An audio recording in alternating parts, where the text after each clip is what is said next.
بسم الله الرحمن الرحيم. اللهم صل وسلم وبارك على سيدنا محمد وعلى اله وصحبه اجمعين. ازيكم حبايب قلبي، عاملين ايه؟ النهارده كده الجو برد، قلت اعمل تحليه كده من بتاعه الشتاء.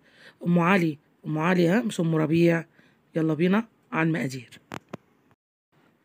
معايا 1.5 كيلو من اللبن مغلي، 1.5 كوب سكر، كل لتر لبن عليه كوبايه سكر، حبه زبيب وحبه جوز هند، كريمه او قشطه، ده ملفيه جايباه من اي فرن، ده نص ملفيه، اي فرن روحي جيبي منه الملفيه، وطاجن. بقول لكم ان اللبن سخن يعني. هنزل بكوبايه ونص سكر. اول حاجه، كل لتر لبن عليه كوبايه سكر.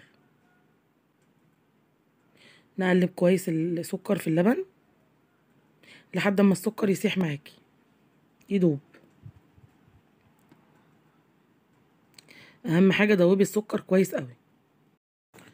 ونجيب الطاجن بتاعنا او صينيه، اي حاجه عندك، نكسر فيها الملفيه دوت.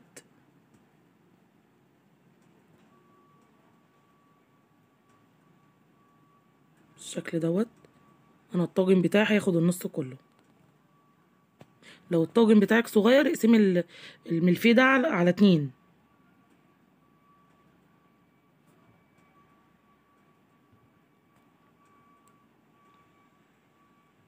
بالشكل دوت كده. ونحط عليها الزبيب وجوز الهند. عندك مكسرات حطي، اللي عندك حطيه براحتك. ونقلب كويس كله يختلط ببعضه كده.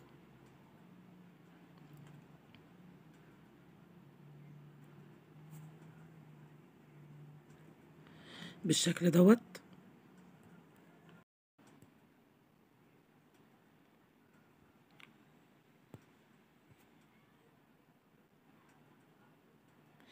ونقلب اللبن كويس برضو وتشربي بيه، توزعيه كده في قلب الطاجن بتاعك. على فكرة لو ما عندكيش الملفيه دوت، ممكن رقاق، جلاش، اي حاجة بتقضي الغرض برضو، بس الملفيه جميل قوي وطعمه تحفة.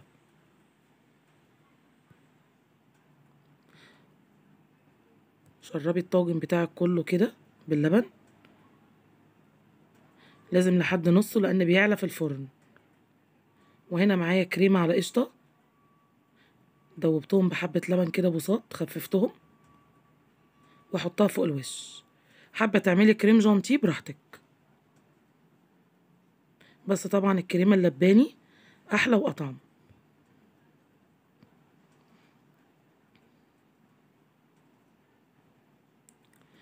وزعيها كويس كده عشان الوش بتاعها يحمر وتديها طعم.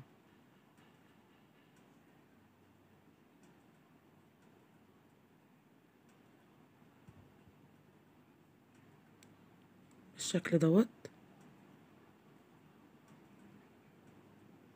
اهو بصوا شكلها. انا كنت مولعه الفرن ومسخناه قبلها ب10 دقايق، وحطيتها في الرف الاوسط. قعدت حوالي 10 دقايق برضو، وطلعت اهي بالشكل دوت. واحلى طاجن ام علي.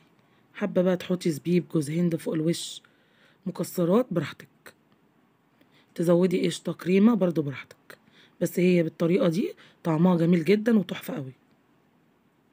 جربوها على طريقتي هتعجبكم. وبوريكم بصوا شكلها،